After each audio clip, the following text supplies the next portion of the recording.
Hi hello ಎಲ್ಲರಿಗೂ ನಮಸ್ಕಾರ. ಶಾಂತಿ cooking and health ಟಿಪ್ಸ್ಗೆ ಸ್ವಾಗತ. ಯಾರೆಲ್ಲ ನಮ್ಮ ಚಾನಲ್ ನೋಡ್ತಾ ಇದ್ದೀರಾ ಪ್ಲೀಸ್ ಲೈಕ್ ಆ್ಯಂಡ್ ಸಬ್ಸ್ಕ್ರೈಬ್ ಮಾಡಿ ಆ್ಯಂಡ್ ಸಪೋರ್ಟ್ ಮಾಡಿ. ಹಾಗೆ ಪಕ್ಕದಲ್ಲಿರುವ ಬೆಲ್ ಐಕಾನ್ ಬಟನನ್ನು ಪ್ರೆಸ್ ಮಾಡಿ. ನಾನಿವತ್ತು ಕ್ಯಾರೆಟ್ ಹಲ್ವಾನ ಮಾಡ್ತಾಯಿದ್ದೀನಿ. ಕ್ಯಾರೆಟ್ ಹಲ್ವಾ ಅಂದರೆ ಯಾರಿಗಿಷ್ಟ ಇಲ್ಲ ಹೇಳಿ, ಎಲ್ಲರೂ ಇದನ್ನು ಇಷ್ಟಪಟ್ಟು ತಿಂತಾರೆ.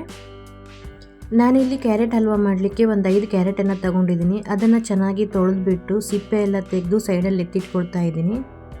ನಂತರ ಸಿಪ್ಪೆ ತೆಗೆದಿಟ್ಕೊಂಡಿರುವಂತಹ ಕ್ಯಾರೆಟನ್ನು ತುರಿಯೋ ಮಣೆಯಿಂದ ಈ ರೀತಿಯಾಗಿ ಸಣ್ಣದಾಗಿ ತುರಿದು ಸೈಡಲ್ಲಿ ಎತ್ತಿಟ್ಕೊಳ್ತಾ ಇದ್ದೀನಿ. ನೋಡಿ, ಇವಾಗ ಎಲ್ಲ ಕ್ಯಾರೆಟನ್ನು ಈ ರೀತಿಯಾಗಿ ಸಣ್ಣದಾಗಿ ತುರಿದಿಟ್ಕೊಂಡಿದ್ದೀನಿ.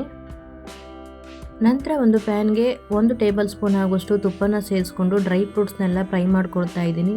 ಡ್ರೈ ಫ್ರೂಟ್ಸ್ ಫ್ರೈ ಮಾಡ್ಕೊಳ್ಳುವಾಗ ಮೊದಲಿಗೆ ದ್ರಾಕ್ಷಿನ ಫ್ರೈ ಮಾಡಿಕೊಂಡು ಇದನ್ನು ಸೈಡಲ್ಲಿ ಎತ್ತಿಟ್ಕೊಳ್ತಾ ಇದ್ದೀನಿ. ನಂತರ ಬಾದಾಮಿ ಮತ್ತು ಗೋಡಂಬಿನ ಎರಡನ್ನು ಫ್ರೈ ಮಾಡಿ ಅದನ್ನು ಸಹ ಸೈಡಲ್ಲಿ ಎತ್ತಿಟ್ಕೊಳ್ತಾ ಇದ್ದೀನಿ.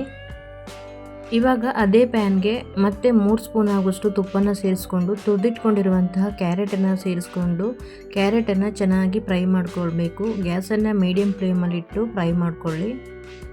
ಕ್ಯಾರೆಟ್ ಹಲ್ವಾಗೆ ಮುಖ್ಯವಾಗಿ ಅಂತಂದರೆ ನಾವು ತುರಿದಿಟ್ಕೊಂಡಿರುವಂತಹ ಕ್ಯಾರೆಟನ್ನು ಎಷ್ಟು ಚೆನ್ನಾಗಿ ಫ್ರೈ ಮಾಡ್ಕೊಳ್ತೀವೋ ಅಷ್ಟು ಚೆನ್ನಾಗಿ ಟೇಸ್ಟ್ ಬರುತ್ತೆ. ಸುಮಾರು ಒಂದು 5 ನಿಮಿಷ ಇದನ್ನು ಚೆನ್ನಾಗಿ ಫ್ರೈ ಮಾಡ್ಕೊಳ್ಬೇಕು. ಕ್ಯಾರೆಟ್ನ ಹಸಿ ವಾಸನೆ ಎಲ್ಲ ಹೋಗಬೇಕು, ಅಲ್ಲಿವರೆಗೂ ನಾವು ಇದನ್ನು ಮೀಡಿಯಮ್ ಫ್ಲೇಮಲ್ಲಿ ಇಟ್ಕೊಂಡು ಚೆನ್ನಾಗಿ ಫ್ರೈ ಮಾಡ್ಕೊಳ್ಬೇಕು. ಚೆನ್ನಾಗಿ ಫ್ರೈ ಮಾಡ್ಕೊಂಡ ನಂತರ ನಾನು ಇದಕ್ಕೆ 1 ಗ್ಲಾಸ್ ಆಗುವಷ್ಟು ಹಾಲನ್ನು ಸೇರಿಸ್ಕೊಳ್ತಾ ಇದ್ದೀನಿ. ಹಾಗೆ 1.5 ಕಪ್ ಆಗುವಷ್ಟು ಸಕ್ಕರೆನ ಸೇರಿಸ್ಕೊಳ್ತಾ ಇದ್ದೀನಿ. ಹಾಲು ಮತ್ತು ಸಕ್ಕರೆನ ಸೇರಿಸ್ಕೊಂಡ ನಂತರ ಇದನ್ನು ಚೆನ್ನಾಗಿ ಮಿಕ್ಸ್ ಮಾಡಬೇಕು. ನಾನಿಲ್ಲಿ 1.5 ಕಪ್ ಆಗುವಷ್ಟು ಸಕ್ಕರೆನ ಸೇರಿಸ್ಕೊಂಡಿದ್ದೀನಿ. ನಿಮಗೇನಾದರೂ ಸ್ವೀಟ್ ಕಮ್ಮಿ ಬೇಕು ಅಂತಂದರೆ ನೀವು ಸ್ವಲ್ಪ ಸಕ್ಕರೆನ ಕಮ್ಮಿ ಸೇರಿಸ್ಕೊಳ್ಳಿ. ಸೇರಿಸ್ಕೊಂಡಿರೋ ಹಾಲಿನ ಜೊತೆ ಕ್ಯಾರೆಟ್ ಎಲ್ಲ ಚೆನ್ನಾಗಿ ಬೇಯಬೇಕು. ಅದಕ್ಕೆ ನಾನು ಇವಾಗ ಇದನ್ನು ಕ್ಯಾಪ್ ಹಾಕಿಬಿಟ್ಟು ಒಂದು 10 ನಿಮಿಷ ಚೆನ್ನಾಗಿ ಬೇಯಿಸ್ಕೊಳ್ತಾ ಇದ್ದೀನಿ. ಕ್ಯಾರೆಟ್ ಹಲ್ವಾ ಅಂತೂ ತಿನ್ನೋಕ್ಕೆ ತುಂಬಾ ಚೆನ್ನಾಗಿತ್ತು. ನಾನು ಆಗಲೇ ಹೇಳಿದಾಗೆ ಕ್ಯಾರೆಟನ್ನು ನಾವು ಎಷ್ಟು ಚೆನ್ನಾಗಿ ಫ್ರೈ ಮಾಡ್ಕೊಳ್ತೀವೋ ಅಷ್ಟು ಚೆನ್ನಾಗಿ ಟೇಸ್ಟ್ ಬರುತ್ತೆ. ನೋಡಿ, ಇವಾಗ 10 ನಿಮಿಷ ಆದಮೇಲೆ ನಾನು ಕ್ಯಾಪ್ ಓಪನ್ ಮಾಡ್ತಾ ಇದ್ದೀನಿ. ಹಾಲಿನ ಅಂಶ ಎಲ್ಲ ಡ್ರೈ ಆಗಿದೆ. ಇವಾಗ ಇದಕ್ಕೆ 2 ಏಲಕ್ಕಿನ ಪೌಡ್ರ್ ಮಾಡಿಕೊಂಡು ಸೇರಿಸ್ಕೊಳ್ತಾ ಇದ್ದೀನಿ. ಹಾಗೆ ಹುರಿದಿಟ್ಕೊಂಡಿರುವಂತಹ ಡ್ರೈ ಫ್ರೂಟ್ಸನ್ನು ಸಹಿತ ಸೇರಿಸ್ಕೊಂಡು ಒಮ್ಮೆ ಚೆನ್ನಾಗಿ ಮಿಕ್ಸ್ ಮಾಡ್ಕೊಳ್ತಾ ಇದ್ದೀನಿ.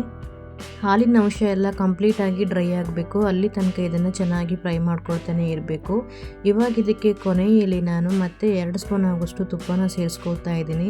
ತುಪ್ಪನ ಸೇರಿಸ್ಕೊಳ್ಳೋದ್ರಿಂದ ಕೂಡ ಟೇಸ್ಟ್ ತುಂಬ ಚೆನ್ನಾಗಿರುತ್ತೆ. ಅದಕ್ಕೋಸ್ಕರ ತುಪ್ಪನ ಸೇರಿಸ್ಕೊಳ್ತಾ ಇದ್ದೀನಿ. ತುಪ್ಪ ಹಾಕ್ಕೊಂಡ ನಂತರ ಮತ್ತೆ ಚೆನ್ನಾಗಿ ಫ್ರೈ ಮಾಡ್ಕೊಳ್ಬೇಕು. ನೋಡಿ, ಇವಾಗ ಬಾಯಲ್ಲಿಟ್ಟರೆ ಕರಗುವಂತಹ ಕ್ಯಾರೆಟ್ ಹಲ್ವಾ ರೆಡಿಯಾಗಿದೆ. ಕ್ಯಾರೆಟ್ ಹಲ್ವಾ ಯಾರಿಗಿಷ್ಟ ಇಲ್ಲ ಹೇಳಿ, ನನಗಂತೂ ತುಂಬಾ ಇಷ್ಟ ಕ್ಯಾರೆಟ್ ಹಲ್ವಾ ಅಂತಂದರೆ. ಹಲ್ವಾ ಅಂತೂ ತುಂಬಾ ಚೆನ್ನಾಗಿ ಬಂದಿತ್ತು.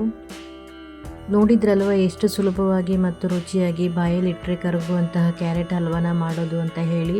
ಮನೇಲಿ ಏನಾದರೂ ಫಂಕ್ಷನ್ ಅಂತ ಇದ್ದರೆ ಈ ರೀತಿಯಾಗಿ ಸ್ವೀಟ್ ಮಾಡ್ಕೊಂಡು ತಿಂತಾಯಿದ್ರೆ ತಿನ್ನೋಕ್ಕೆ ತುಂಬಾ ಚೆನ್ನಾಗಿರುತ್ತೆ.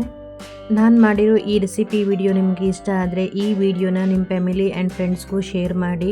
ಹಾಗೆ ಯಾರೆಲ್ಲ ನಮ್ಮ ಚಾನಲ್ನ ನೋಡ್ತಾ ಇದ್ದೀರಾ ಪ್ಲೀಸ್ ಲೈಕ್ ಆ್ಯಂಡ್ ಸಬ್ಸ್ಕ್ರೈಬ್ ಮಾಡಿ ಆ್ಯಂಡ್ ಪಕ್ಕದಲ್ಲಿರೋ ಬೆಲ್ ಐಕಾನ್ ಬಟನನ್ನು ಒತ್ತಿ. ಬಾಯ್, ಹ್ಯಾಪಿ ಕುಕ್ಕಿಂಗ್.